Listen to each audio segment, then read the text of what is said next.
Hello po, good morning. Ngayon, update po tayo. Andito po kami today ni Ray sa Sita Italia. Every Saturday ang punta kasi pasahod po sa team. Tsaka update din natin.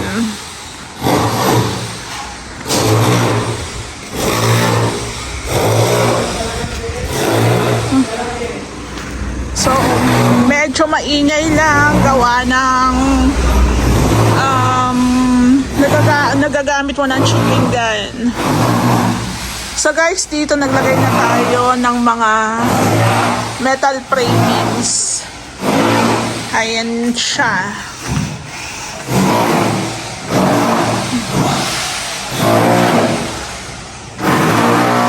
Ayan siya kakao.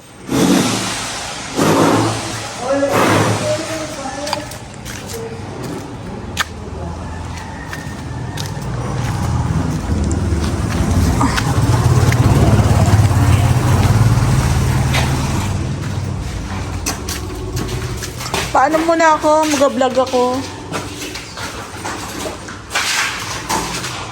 Ay, ano talaga? Wala talaga din? So, ayun guys, good morning.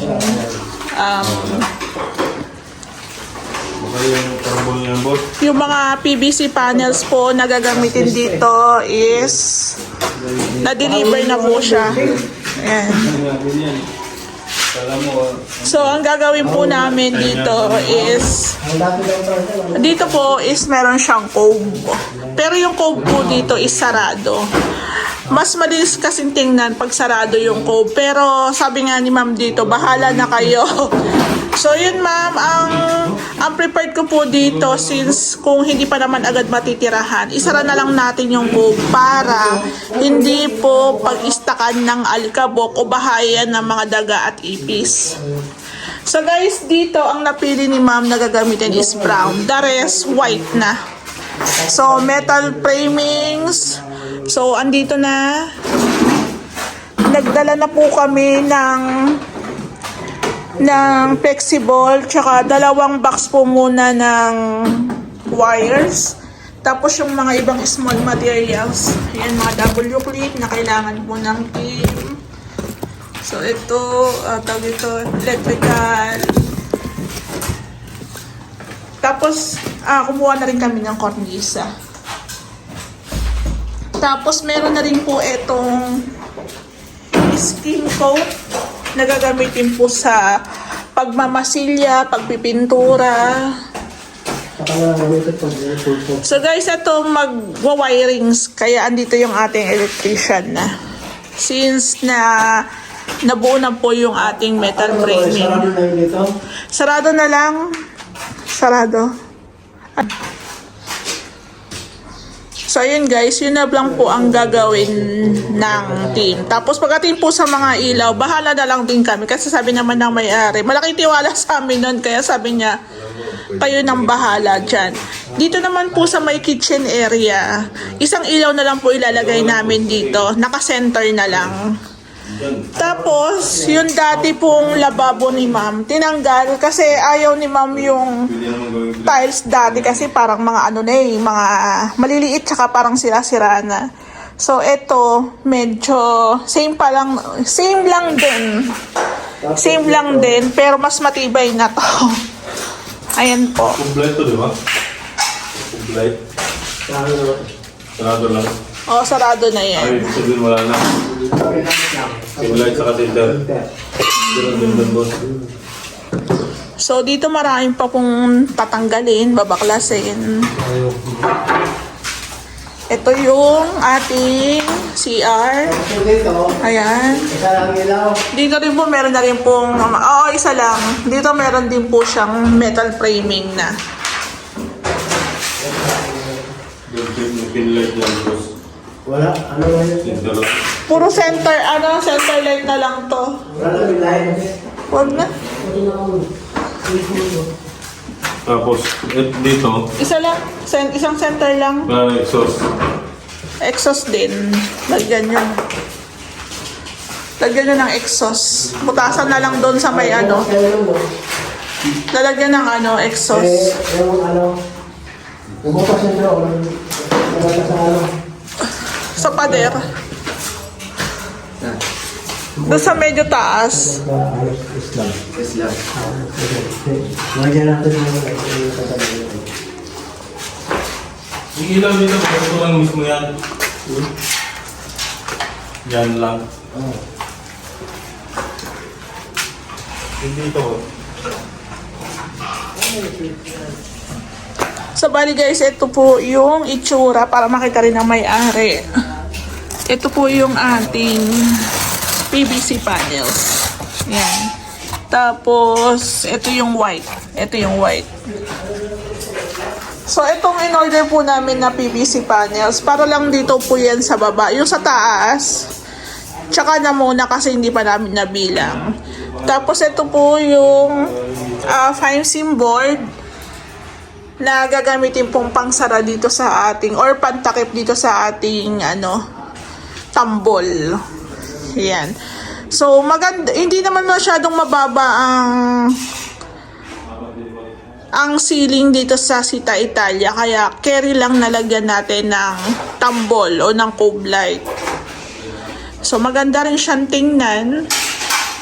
So, yung ibang part po dito is sira na, kaya kailangan ng palitan. Ay, dapat tayo yung doon. Talikod na ba? Guys, ito yung balcony. Yung dati kasing floor drain dyan, Papalitan lang yung hindi, ipa-check mo kung gumagana pa. Baka barado na rin kasi. Oo. Tapos ito, paano ka muna ng ng flexiban.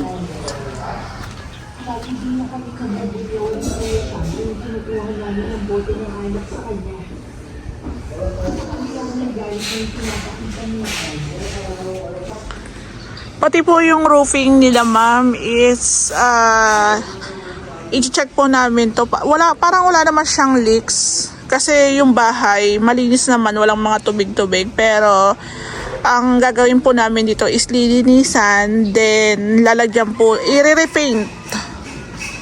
i-repaint siya para ma-maintain po yung itsura ng ating roofing. So, yung ibang part po dito ng ceiling is lalagyan ng spandrel na white. So, bali guys, dito, yung mga ibang tiles natanggal na siya. So, ang plano ko dito ma'am, yung tiles po sa baba at sa taas, yung mga tiles po, dito na lang namin ilalagay sa taas. Tapos, kung kukulangin, yung baba na lang po. Kung meron kami mahanap na ganitong tiles para kung lahat magagamit, pwede naman. Actually, okay naman tong tiles na to. Hindi lang siguro maayos yung pag-i-install. So, ayan. May mga tutuklapin pa po ito. Tutuklapin pa. Yan, tutuklapin pa yan. Katulad po dun sa baba. So, dito po, hindi naman siya minamadali ni ma'am, which is, nagpapasalamat kami kasi marami talaga kaming projects. Buti hindi siya nagmamadali. So, dun sa mga kamag-anak, relatives niya na makakapanood ng aming vlog, hindi kami minamadali ni ma'am. Kaya, kung let's say tuloy-tuloy ang gawa, tuloy-tuloy. Pag nag-stop muna kami, stop muna kami. Pero ito guys, uunahin po muna namin yung kisame bago po kami mag-tiles. Kasi kung habang gumagawa ng kisame at meron ng tiles at biglang bumagsak, possible pong mabasag yung tiles. Kaya unahin po muna natin yung kisame. Yung mga pinto, ipapacheck ko po sa pintor ko kung matibay pa, kung okay pa, i-repaint na lang po natin yan. So, ayan po. So, ganun lang ang ating renovation. Walang pressure, walang stress. Diba?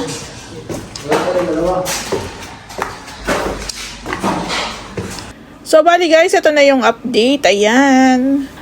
Nalagyan na po ng PVC panels. Si ma'am po ang pumili niyan. Then, nalagyan na rin po siya ng cement board o shera board. Shera board po ang gamit namin. O mas kilala po natin sa tawag na Hardiplex. Pero yung Hardiplex tsaka po shera board is parehas po yan na brand. So, meron din po tayong kornisa na nilagay. Then, may mga nakaabang na rin po tayo na wirings para po sa mga pin lights. So, ang kagandahan talaga dito sa unit ni ma'am, malawak, malaki. So far, ito siguro yung malaking nagawa namin. Pero, hindi talaga siya major renovation.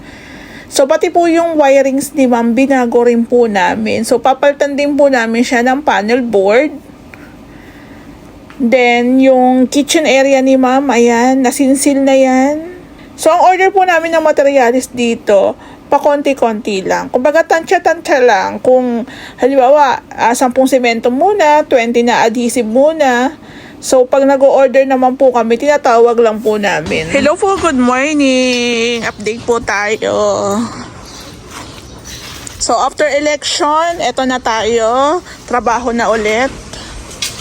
By the way, natapos na po kasi ang pag-install ng mga kisame dito po sa may garage saka po sa may baba. So, ang team po natin is ikot-ikot lang.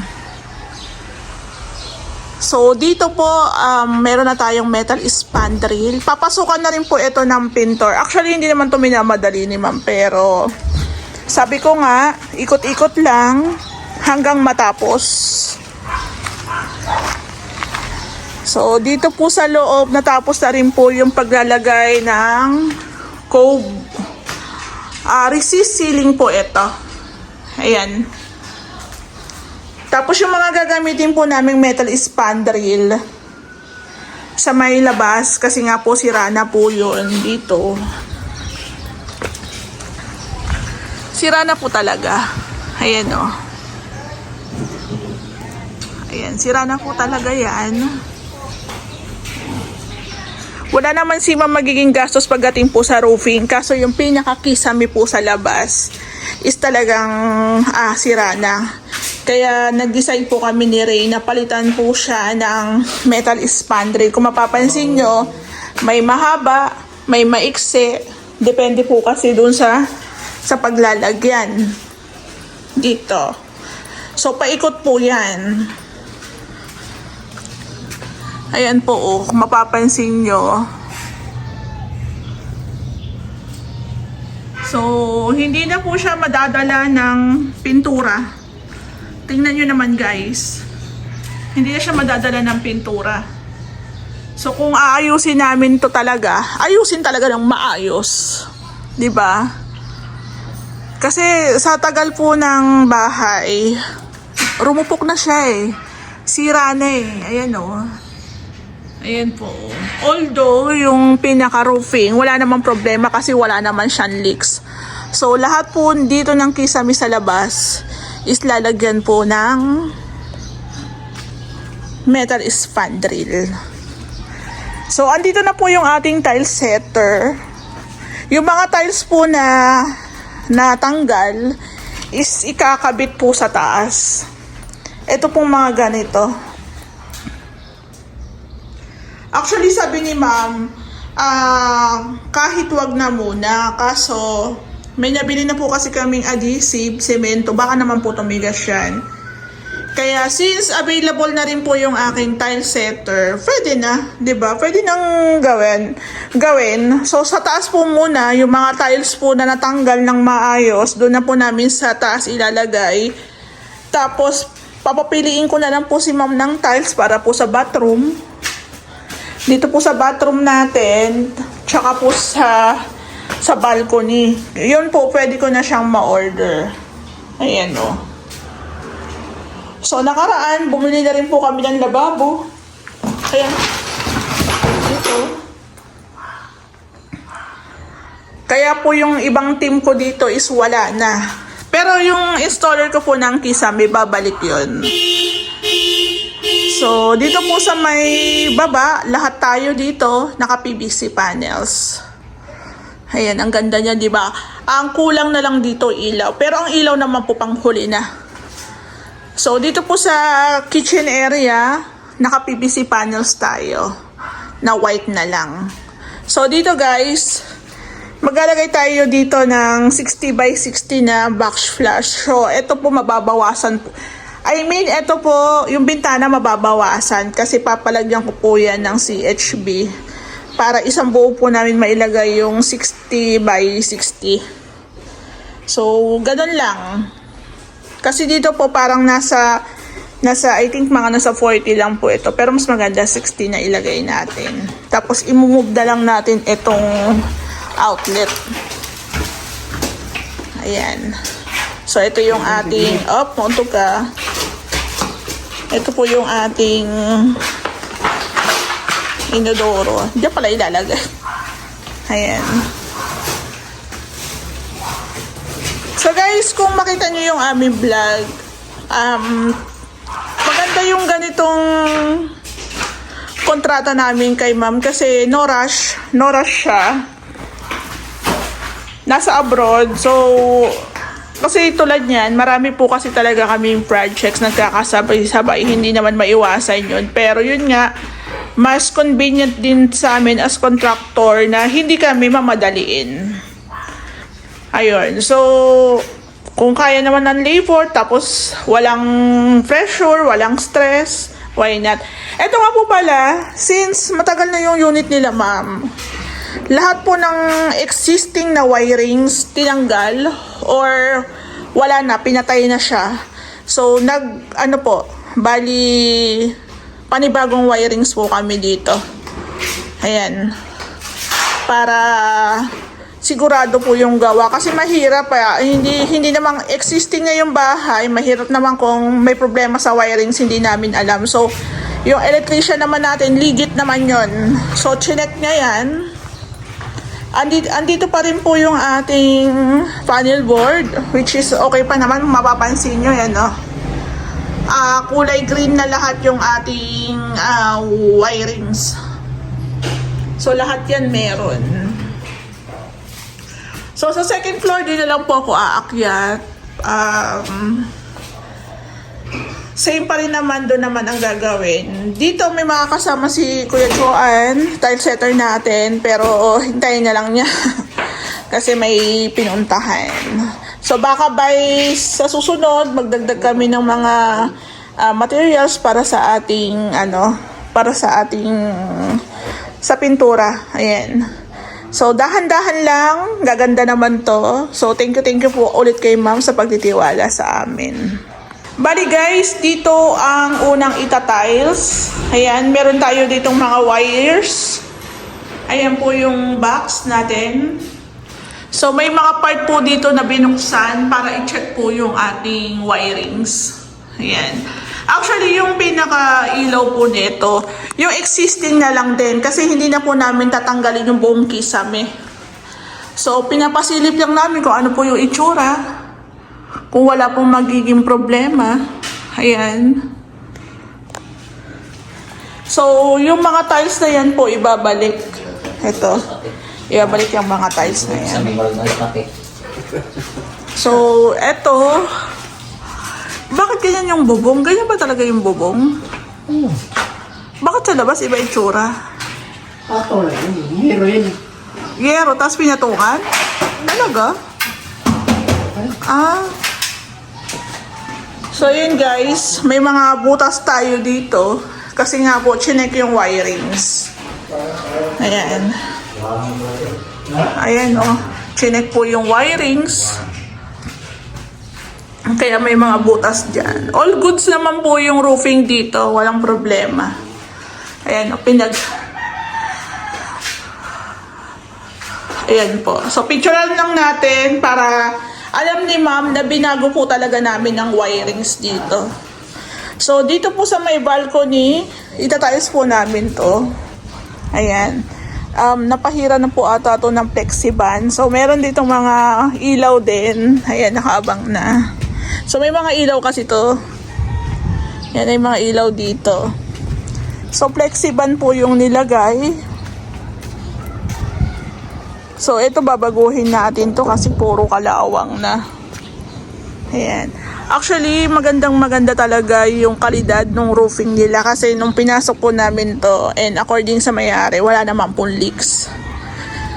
So, Siguro, ang gagawin po namin sa roofing is, kung may makitang possible mga crack, lalagyan po ng waterproofing tapos repaint.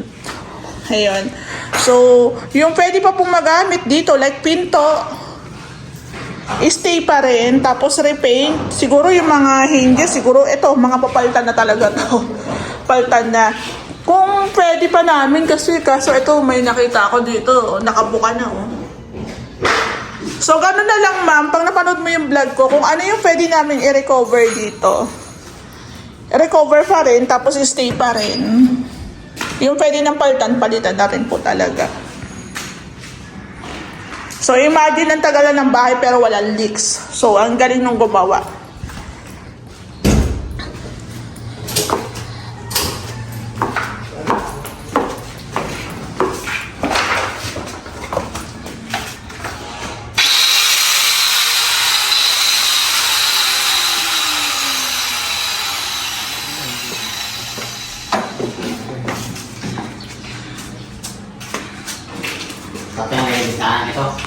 Hello po, good morning. So today is Saturday ulit, update tayo. So parating na po ang bagyo, nako. Mag-ready na po tayo dahil super typhoon ang ating bagyo na dadaan sa ating bansa. Kaya ingat-ingat.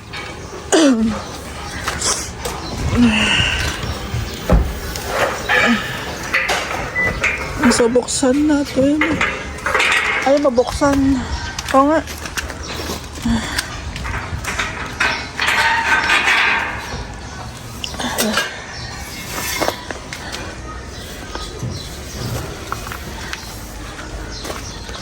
Bakit ba kasi ganito yung gate? Papasok. Ayan.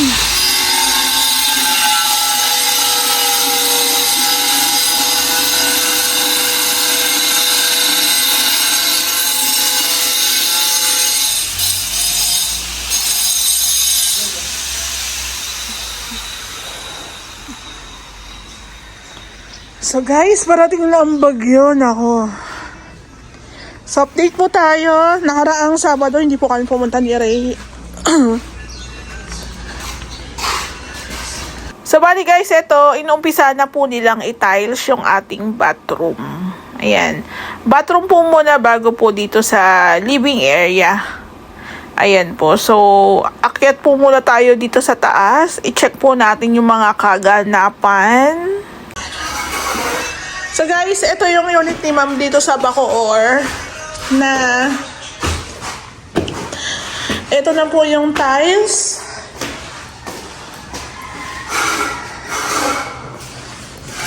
So ito po yung tiles dito sa second floor na kapak po yan. So pasensya na walang boses. So natapos na yung pag-install ng tiles.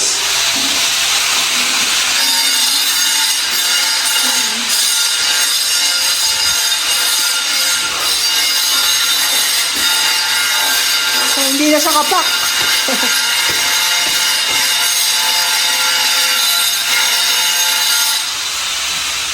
So, dito po, nalagyan na siya ng flexiband. Tapos ito po, ita-tiles din po ito. Medyo malapad-lapad din po ito.